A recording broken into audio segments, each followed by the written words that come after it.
In energy efficient drive, there are two curves shown in the diagram. This is one for the standard motors, the lower one, and upper one it is energy efficient drive. The percentage efficiency shown on vertical scale, and on horizontal scale there is a kilowatt rating of the motor. So this kilowatt rating start from 0 to 100 kilowatt or whatever number of points given in that. So it is on the interval of 10 kilowatt each. So it is up to 100 kilowatt motor on the x-axis, and on y-axis the efficiency is there. So when we draw the curve between these two, it is observed that the energy efficient motors or the drives, they are having the upper curve, and ordinary motor or standard motors we can say it is having the lower curve. So efficiency of energy efficient drive, it is above 80% according to curve, and those standard motor they are having efficiency less than 80%. So their efficiency lies between say 75 to 80%, and energy efficient drive they are having their efficiency more than 80% up to 90% maximum, or it may go up to 95% depending upon its design. So this is the curve shows the comparison between two types of motors, that is energy efficient drive and energy not efficient drive, means ordinary motors. So whenever we prefer for the industry, then we have to select the energy efficient drive so that we can get maximum efficiency in the working process. Now the other article in this particular type of topic is there, that variable speed drive theory, it is also to be understood. So in variable speed drive theory, there are different type of variable speed drive in which they are classified like this. First part is, or the first type is mechanical drives. Second part is the magnetic drive. Third part is the hydraulic drive, and fourth is the electrical drive. So we can obtain by these four method, mechanical, magnetic and hydraulic and electrical, the variable speed drive. We can obtain the variable speed with the help of the application of these four types of theory. So in mechanical drive there is a belt drive, chain drive, gear drive or gearbox, and idle wheel drive. So these are the four method of variable speed to obtain variable speed in this particular mechanical process. Then we go for magnetic drives. So there will be eddy current drives and the magnetic coupling drives. So these are the two methods available in the magnetic variable speed drive. Then if we go for hydraulic variable speed drive, then hydraulic pump and motor, it is the one type, and the fluid coupling, it is the second type. So there are two types available in the hydraulic variable speed drive. Now so far as electrical drives concerned for variable speed, there are number of types of motors available in this, in which DC motor is there, universal motor is there, Schrage motor is there, high speed motor is there, or high slip motor is there, it is called fan motor, and the slip ring motor are there, and then variable frequency drive motor is there. So there are almost 5-6 type drives available in electrical. So naturally in industry, maximum selection for variable speed drive, it is done from the electrical side, and in special purpose application where mechanical drives also selected, magnetic drive also selected, and hydraulic drive also selected, but their percentage is comparatively less as compared to electrical variable speed drive. So this particular topic here finished with the variable speed drives. There are three curves available for this for the Fenn laws, and these curves are shown just like a variation in two things: speed versus torque, and then speed versus the frequency, and the speed versus the kilowatt. So speed with reference to flow is one characteristic, speed with reference to frequency, that is one particular characteristic, and speed versus kilowatt, it is having one frequency. So on the bottom side you take speed.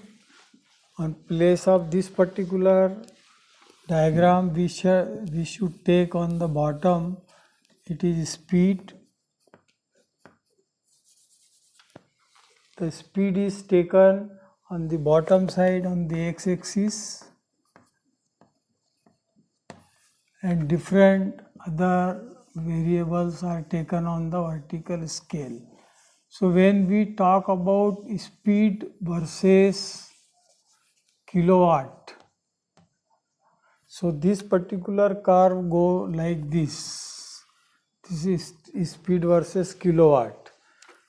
Then if we go for speed versus the percentage, speed versus the pressure, or the speed versus the pressure to be operated by the motor, then in that case this curve will be slightly different. It is like this. And when we go for speed versus the frequency or the flow, then this will be a straight line. So speed versus flow, this characteristic is going like series motor. So this is the three relationship I have shown for different type of characteristics of the motor. So in the first case, when it is taken as speed versus flow, so the quantity Q1 upon Q2 is equal to N1 upon N2. And second is when slip versus speed is there, percentage speed is there, then speed 1 divided by speed 2, then it is based on the slip, and it is given by N1 upon N2 square. And third is kilowatt versus kilowatt for the different motors. So it will be kW1 upon kW2 is equal to N1 upon N2 whole square. So this is the whole cube, sorry. So this is the three relations holds good for three types of characteristic of the variable speed drive. So this is all about the application of the variable speed drive according to their use. So again I have repeat that flow versus speed, that is the diagram shown in which Q1 upon Q2 is equal to N1 upon N2. This is the first one. Q1 upon, that is the quantity of flow, it is given by Q1 upon Q2 is equal to N1 upon N2. This is the first case. In second case, it is pressure versus speed square. So here there are two pressure, we can say P1 upon P2, which is given by N1 upon N2 ka whole square. This is the relation for the pressure.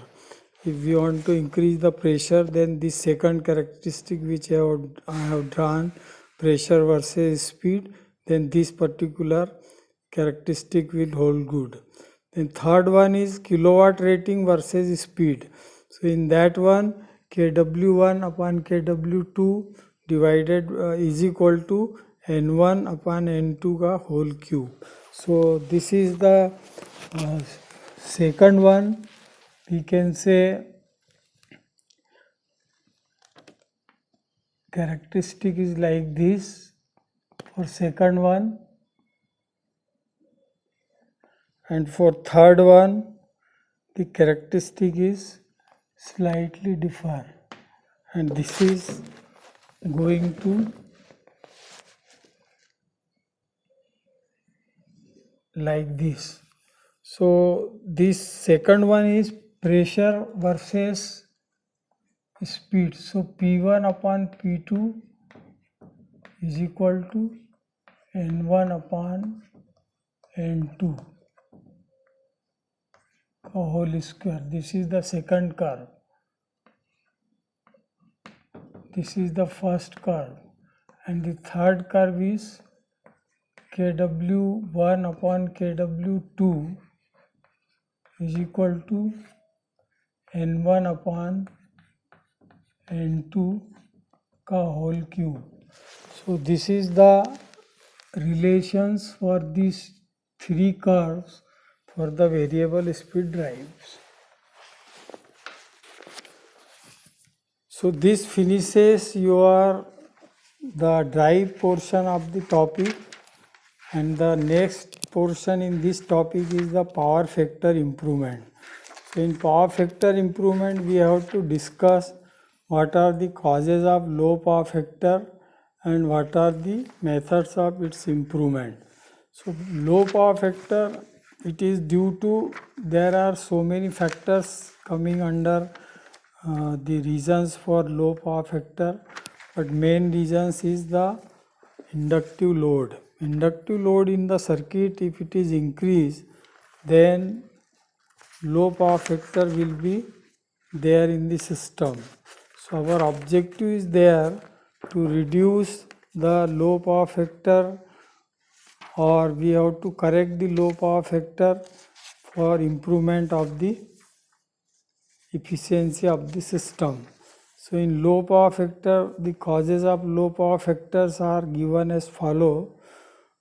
Most of the industries have induction motors as the main drives. There they form almost 70% of the total load of the industry. So because they are all inductive load, so they are running at lagging power factor, particularly the functional HP motor or the fractional HP motor on the large induction motor when the running at the partial load. So this is the one cause of the low power factor. When higher HP motor they run at partial load, then the inductive load will be increased and the power factor will be disturbed. Disturbed means it will go below the standard range. Second point for the low power factor is that the transformer at substation having power factor low because of the inductive winding in the transformer, and that will cause the low power factor in the particular substation or the supply system, because they draw the magnetizing current which causes the total current lag behind the voltage. This is due to magnetic effect of the core. So this will be one of the cause for the low power factor in the system. Then third one is the other equipment such as lamps, industrial heating furnace such as induction furnace, and other type of furnace which are running at lagging power factor. So this will cause also the low power factor in the system. Now what are the effect of low power factor? Low power factor have certain effects, as I have also told you in my previous lecture, that effect on the transmission system. because for the same load, if power factor is low, then it will draw more current from the supply, and when more current from the supply it is driven by the load, then there will be excessive I square R drops or loss will take place, which increase heating of the jumper and joints and terminals of the transmission lines. So this will increase unnecessary maintenance of the transmission line. So this is one of the effect of low power factor on the transmission line. Second effect of the low power factor is the effect of transformer. The effect on the transformer is that when load of low power factor, the power factor kW capacity of the transformer is decreased. So at the low power factor, as we know that kW is equal to kVA cos phi. So if power factor is low, then kW capacity of the transformer will reduce, and this will short of apparent power loss in the system. So this is the second reason for low power factor disadvantage. Then third is the effect of switchgear and bus bar. Now switchgear and bus bar, if there is a lot of reactive power flow in the system, then operation of switchgear and bus bar, it will also suffer by the overheating of the system. So this is the third type of loss in the system due to low power factor. Then fourth one is the effect on the generator. Now generator, their ratings are given in kilowatt, and if they are running at low power factor, then this will be caused due to low power factor. The power factor will be increase by reducing the kVAR loss in the system. But in generator, the kW is running, so kW is the rated power of the power this generating station. That's why